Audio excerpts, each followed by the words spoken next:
আজকের ঘটনা হচ্ছে সুরাটের একটা বাবা যার নাম হচ্ছে ভানুবর সিং। সে তার মেয়ের রুমে গিয়ে আস্তে আস্তে নক করছে।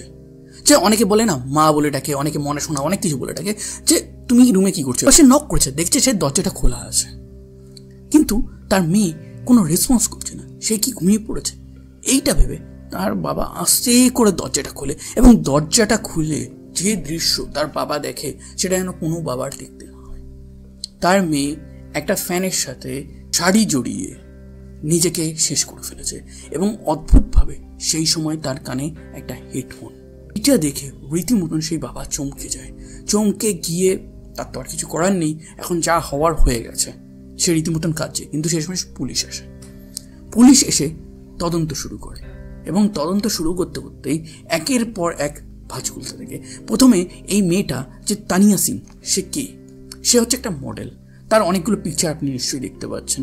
সে একটা উঠতি মডেল ছিল, তার বেশ হায়ার সোসাইটিতে যাওয়া আসা ছিল। কিন্তু এরপর যখন তার কল লিস্ট চেক করা হয়, সে কাকে কাকে কল করছিল, লাস্টে কার সাথে কথা বলেছে, দেখা যায় সে লাস্টে দুজনের সাথে কথা বলেছে, অ্যাকচুয়ালি তিনজনের সাথে, কিন্তু একজন কল রিসিভ করেনি। প্রথম কল যাকে করে সে হচ্ছে তার বান্ধবী, যে কিনা ব্রিটেনে থাকে। দ্বিতীয় কল তার ভাইকে, সে কানাডাতে থাকে, তাদের সাথে তারা কথা বলে। তৃতীয় কল তার ইভেন্ট যে ম্যানেজার আছে, যারা মডেলিংয়ের কাজটা দেখে তাদের সাথে কথা বলে, কাজের বিষয়ে কথা বলে। এবং চতুর্থ যে কল, সেইটা প্রথমে মেনশন হয়নি, কিন্তু এখন জানা যাচ্ছে যে সে তার একটা অলিখিত না পাওয়া প্রেমিকের সাথেও কথা বলতে চেয়েছিল, কিন্তু তার শেষ কথা বলা হয়নি। সে ফোন করেছিল একাধিকবার, কিন্তু সেই ফোনটা সে ধরেনি। কেন ধরেনি, কী কারণ, এই ব্যাক স্টোরি প্রথমে পুলিশ কিচ্ছুই বুঝতে পারেনি। পুলিশ আস্তে আস্তে তদন্ত করতে থাকে। তখন সেই যে যাকে তানিয়ার সময় ফোন করেছিল, তার ফোন নাম্বারটা দেখে চমকে যায়।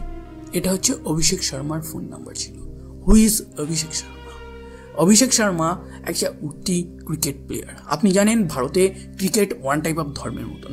এখানে কোনো ক্রিকেটার একদিন ভালো খেললে তাকে নিয়ে যে লেভেলের নাচানাচি হয় সেটা কল্পনা করতে পারিনি। তো অভিষেক শর্মা বহুদিন ধরে রঞ্জি ট্রফি খেলছে। রঞ্জি ট্রফি হচ্ছে ভারতের যে ইন বিটুইন যে রাজ্যগুলো আছে তাদের মধ্যে টেস্ট ক্রিকেট হয়, ওয়ান ডে হয়, এখন তো আবার টি20ও হয়। তো সেই খেলাতে এই অভিষেক শর্মা বেশ নাম করেছে। সে পাঞ্জাবের হয়ে একটা ওভারে পরপর 5টা 6ও মেরেছে, এবং এটা হচ্ছে সেকেন্ড একজন মানুষ যে এই রেকর্ডটা করতে পেরেছে। এর আগে মাত্র একজন আছে। পর 2019 আসে। 2019 সালে এই অভিষেক শর্মার লাক চমকে যায়। সে আইপিএলে খেলার জন্য চান্স পায়।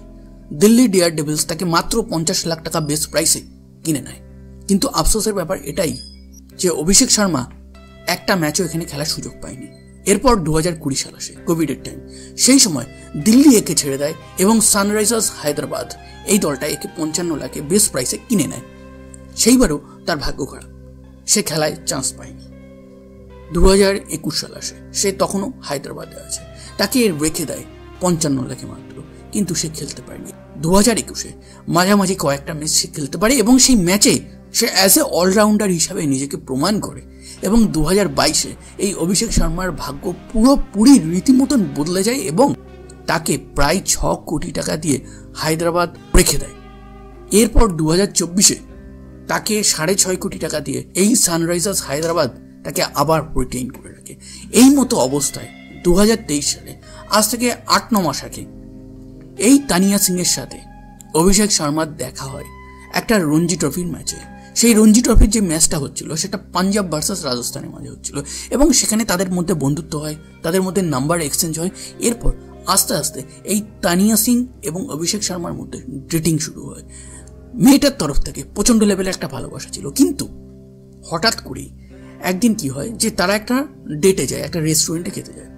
এবার দেখবেন বড় বড় রেস্টুরেন্টে খাবারের সাথে সেখানে ড্রিঙ্কসও পাওয়া যায়। তো তারা খাবার অর্ডার করে, খাবার অর্ডার করার সাথে সাথেই তানিয়া সিং কিছু ড্রিঙ্কস অর্ডার করে। কিন্তু অভিষেক শর্মা যেহেতু সে একটা ফিটনেসের মধ্যে আছে, সে একটা খেলোয়াড়, তাকে একটা নিয়মের মধ্যে থাকে। সে বলে যে তুমি ড্রিঙ্কস অর্ডার করো না, ড্রিঙ্কস শরীরের জন্য বাজে। কিন্তু তানিয়া সিং সেই সময় একটা ক্যাজুয়াল হিসাবে বলে, আরে খাচ্ছি, একদিন খেলে কি হবে, তুমি এত কনজারভেটিভ কেন হয়ে গেছো, এরকম ব্যাপার কিছু। সেই দিন সেই মুহূর্তে অভিষেক শর্মা সেই সম্পর্কটাকে ভেঙে দেয়। ভেঙে দেওয়ার পর তানিয়া সিং একাধিকবার এই অভিষেক শর্মাকে ফোন করে, মেসেজ করে, কিন্তু সেই হোয়াটসঅ্যাপ মেসেজগুলো অভিষেক শর্মা একবারের জন্য সিন করে না, তার কল একবারের জন্য রিসিভ করে না। তার মানে অভিষেক শর্মার থেকে এই সম্পর্কটা যেমনই ছিল, সেটা বন্ধুত্ব হতে পারে, ডেটিং হতে পারে বা প্রেম হতে পারে, সেটা টোটালি সে এন্ড করে দেয়। কিন্তু তানিয়া সিং সে ফ্রাস্ট্রেটেড হয়ে যায়, সে নিজেকে হারিয়ে ফেলে এই ভালোবাসার মাঝে, এবং সেই কারণে সেই দুঃখেই সে কি এমন কাণ্ড ঘটালো। এবার এই জিনিসটা পুলিশ এখনো বুঝতে পারছে না। এবার পুলিশ তার ভাইয়ের সাথে কথা বলে, যে ভাই কানাডাতে আছে। এবার তার ভাই বলে যে আমার দিদি যখন আমি কথা বলি একদম নর্মাল ছিল, কোনো প্রবলেম ছিল না, কোনো কিছু ছিল না। এরপর যে ইভেন্ট ম্যানেজারের সাথে এই তানিয়া সিং লাস্টে কথা বলেছিল, সেই ইভেন্ট ম্যানেজারও বলে যে আমার সাথে যখন কথা বলছিল তখন আমরা কাজের ব্যাপারে কথা বলেছি, তখন তানিয়া সিং কিন্তু একদম নর্মাল ছিল, কোনো রকম অ্যাবনর্মালিটি তার কথাবার্তার মধ্যে ছিল না। এরপর লন্ডনে থাকা তার যে বান্ধবী আছে, যার সাথে সে দীর্ঘ সময় কথা বলছিল, এবার তাকে ওভার দ্য ফোন পুলিশ জিজ্ঞাসাবাদ করে যে কি কথা হচ্ছিল। সেই মুহূর্তে তার বান্ধবী আসল এই যে অভিষেক শর্মার যে রহস্যটা আছে সেটা উদ্ঘাটন করে। প্রথমে বলে যে আমি যখন ফোন করি তখন এই তানিয়া সিং রীতিমতন ড্রিঙ্ক করছিল। সে অ্যাকচুয়ালি বাড়িতে ড্রিঙ্ক করে না, সে ড্রিঙ্ক যখন করে সে বারে গিয়ে ড্রিঙ্ক করে বা অন্য কোথাও ড্রিঙ্ক করে, কিন্তু বাড়িতে অ্যাজ ইউজুয়াল যখন সে ড্রিঙ্ক করছে তখন তার বান্ধবী বলে যে তুই ড্রিঙ্ক কেন করছিস। তখন তানিয়া সিং বলে যে মনে খুব কষ্ট রে, আমার কিচ্ছু ভাল লাগছে না, বাড়ি থেকে বিয়ের জন্য প্রচণ্ড প্রেশার দিচ্ছে, কিন্তু আমি বিয়ে করতে চাই না এখন। তখন তার বান্ধবী বলে যে আচ্ছা তুই যদি বিয়ে করতে নাই চাস তাহলে তুই তোর বাড়ির লোককে বল যে তুই বিয়ে করতে চাস না। এবার সে আসল মনের কথাটা বলে যে আজকে আমি ড্রিঙ্ক করছি, সেদিনও যদি আমি ড্রিঙ্কটা না করতাম তাহলে আমার সম্পর্কটা বেঁচে থাকতো। এবার কোন সম্পর্কের কথা বলছে সেটা আপনি নিশ্চয়ই বুঝতে পারছেন, যে অভিষেক শর্মার সাথে যে তার শর্ট টাইম একটা ভালোবাসা হয়েছিল সেটার কথা বলছে। তখন বান্ধবী তাকে বোঝায়, দেখ যে চলে গেছে তাকে ছেড়ে দে, তারা বাদ দে। এর মাঝে এই বান্ধবীর সাথে যখন কথা বলছে তখনই কিন্তু ইভেন্ট ম্যানেজার যে আছে তার কলটা আসে। তখন তানিয়া সিং বলে আমি আমার ইভেন্ট ম্যানেজারের সাথে কথা বলে নি, তারপর আমি তোকে ফোন করছি। কিন্তু তারপর সে আর তাকে ফোন করেনি, এবং ফোন করেনি কেন সেটা আপনি বুঝতে পেরেছেন। যদিও এই বিষয় নিয়ে এখন তদন্ত চলছে, অভিষেক শর্মাকে পুলিশ ডেকেছে, তো এই ব্যাপারে কোনো কিছু আমি সিদ্ধান্ত দেব না যে এ দোষী ও দোষী। কিন্তু সে নিজেকে শেষ করার সময় তার কানে যে হেডফোন ছিল, সে কি কোনো গান শুনছিল, কারোর ভয়েস শুনছিল বা কারোর সাথে কলে কথা বলছিল, সেই বিষয়টা মেসেজ ছিল।